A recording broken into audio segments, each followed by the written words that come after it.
Witam serdecznie. Dzisiaj troszeczkę chciałem zająć się tymi głowami, które tutaj widzicie, czyli przeniesiemy się troszeczkę do czasów Celtów, bo starożytni Celtowie, którzy byli rdzennymi mieszkańcami Wysp Brytyjskich, oddawali cześć bogom, zapewniającym im urodzajność, płodność, bogactwo, a także oddawali cześć jakimś siłom niszczącym, które niosły tak naprawdę śmierć. W ogóle na temat Celtów bardzo dużo live'ów było, więc jeżeli wejdziecie do tej playlisty live'y, tam znajdziecie o Celtach na pewno dużo rzeczy. Żeby było ciekawiej, Celtowie, moi drodzy, wykuwali takie posążki w kamieniu w postaci ludzkich głów. No i ozdabiali tymi głowami swoje mieszkania, ozdabiali też różne budynki. No zgodnie z celtyckimi legendami, ich bogowie byli życzliwi ludziom jedynie wtedy, kiedy ich szanowano i zabiegano o ich łaskę. Bogowie celtycy byli dosyć kapryśni, mściwi, no i tak naprawdę trudno było im dogodzić. Jeśli jakiś człowiek ich obraził, no to mógł na pewno otrzymać przekleństwo od tych bogów. Przekleństwo otrzymywał ten, kto spojrzał im też prosto w oczy. W ogóle świadkowie twierdzą, że starodawne bóstwa po dziś dzień zachowały tak jakby władzę nad ludźmi. No i tu chciałem powiedzieć o takim znalezisku z Anglii. Otóż kiedyś swego czasu dwoje dzieci, Leslie i Colin Robson, bawiąc się w ogrodzie koło rodzinnego domu, przypadkowo odkopało dwa takie osobliwe kamienie wielkości, można by powiedzieć, piłki tenisowej.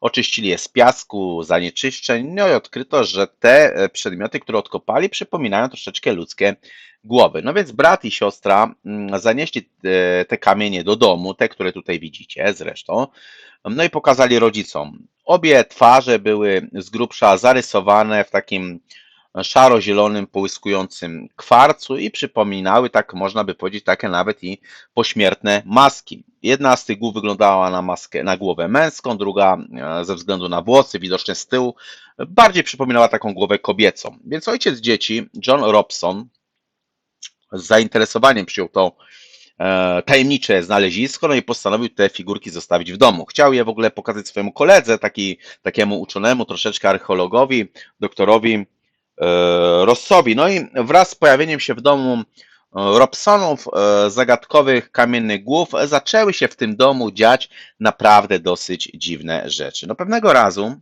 przykładowo, cała rodzina obserwowała w osłupieniu, jak głowy nazywane przez dzieci czartem i wiedźmą nagle zaczęły się obracać. Potem Robsonowie zauważyli, że bez żadnego widocznego powodu tłuką się naczynia, pękają całkiem nowe rzeczy. Poza tym wszyscy członkowie rodziny odczuwali nieustanny jakiś taki niepokój, który gdzieś tam krążył w powietrzu. No nawet kilka razy sąsiedzi podobno widzieli, jak w domu Robsonów pod ich nieobecność pojawiło się dziwne takie niebieskawe światło. No, wkrótce też oni zaczęli odczuwać, że w ich domach dzieje się tak naprawdę po sąsiedzku coś niedobrego. No i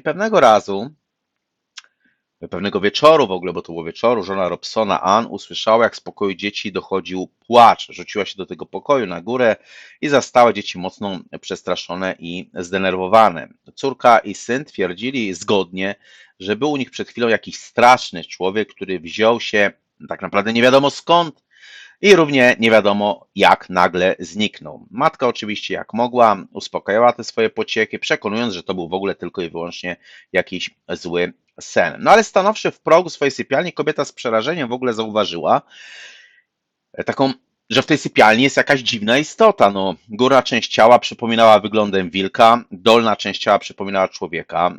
Pani Robson zaczęła krzyczeć i tajemnicze stworzenie wskoczyło na parapet, a stamtąd dało już susa prosto na ulicę.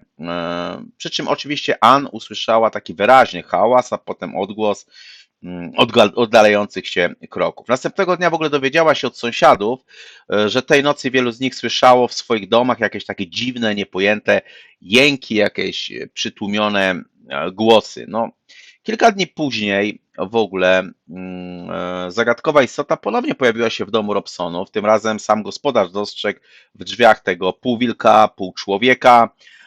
Nieszczęsna rodzina postanowiła powiadomić o tych zdarzeniach policję. Oczywiście strażnicy, jak mogli, można było się spodziewać, poradzili, żeby zwrócili się do jakiejś innej instancji, na przykład do zakładu psychiatrycznego, bo przecież nic takiego nie istnieje jak pół człowiek, pół wilk.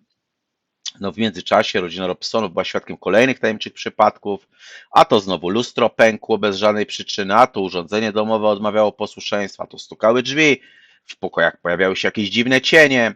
No przyczyna tych tajemniczych zjawisk pozostawała dla wszystkich w ogóle zagadką. No i dopóki Robson nie skojarzył ich z obecnością właśnie tych dwóch kamiennych figurek w domu, które dzieci znalazły.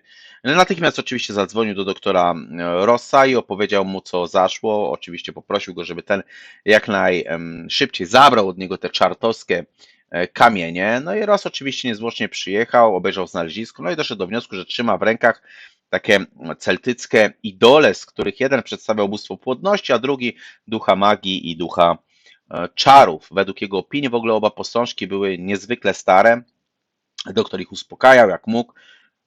Postanowił zabrać te kamienie do dalszych badań, przekonywał ich, że opowieści o czarodziejskich zdolnościach tych posążków to takie dziecinne bajki i zabobony. Dla żartu też odpowiedział im nawet taką pewną celtycką legendę, jak to pewien bohater uspokajał złośliwe duchy jednym zaklęciem, kiedy mówił do nich: bądźcie mi posłuszny. No i oczywiście pożegnawszy się z rodziną Robsonów i podśmiewując się, tak delikatnie mówiąc, w duchu z ich takich głupich przesądów, dr Ross ruszył w drogę powrotną. No nie zdążył jednak przejechać nawet 10 kilometrów, gdy zaczął odczuwać dziwny jakiś taki dyskomfort, jakiś niepokój. Wydawało mu się, że czasem ktoś patrzył na niego z tyłu, ktoś go obserwował na tylnym siedzeniu samochodu, ale oczywiście na tylnym siedzeniu samochodu nikogo nie było. Nie licząc tych dwóch oczywiście kamiennych głów. No odwróciwszy się, ze strachem spostrzegł, że jedna z nich tak naprawdę jakby do niego się uśmiecha. Ross przyspieszył, ale samochód oczywiście zgasł po chwili pośrodku drogi. No, kilku kierowców z trudem uniknęło wypadku z maszyną Rossa. On chciał uruchomić silnik, tam walczył. Wydawało mu się, że jeśli to zrobi, to stanie się w ogóle coś strasznego, jeśli on się poruszy w tym samochodzie. No i przejeżdżając obok, ludzie ze zdziwieniem patrzyli na stojący na drodze samochód i na bladego ze strachu tak naprawdę kierowcę wczepionego w tą kierownicę. I wtedy właśnie Ross przypomniał sobie taką legendę, która niedawno opowiadał przerażonym Robsonom, no i prawie wykrzyknął tą formułę: bądźcie mi posłuszni. Chwilę później silnik samochodu zaczął normalnie pracować, a to uczucie strachu zaczęło mijać. Oczywiście ukradkiem rzucił tam spojrzenie na tył samochodu i z ulgą uważał, że tajemniczy uśmiech z twarzy tego idola zniknął. Do domu już dotarł bez komplikacji, no ale nie zdecydował się zabrać tych kamieni do domu. Po pewnym czasie w ogóle odprawił czarta i wiedźmę do Muzeum Archeologicznego, gdzie badania potwierdziły te domysły Rossa o staroceltyckim pochodzeniu tych kamiennych idoli. No, kiedy doktor usłyszał, że w muzeum zaczęły się dziać jakieś dziwne rzeczy, tak naprawdę wcale się tym nie zdziwił. Przecież w końcu on sam doświadczył tego przekleństwa celtyckich głów. Natomiast ja jestem ciekaw Waszych opinii. Czy zetknęliście się z kwestiami dotyczącymi posążków, tutaj niekoniecznie celtyckich, ale na pewno posążków, czy z lalkami łudu? Jeżeli tak, to umieszczajcie komentarze, komentujcie. Czekam, naprawdę czekam z niecierpliwością.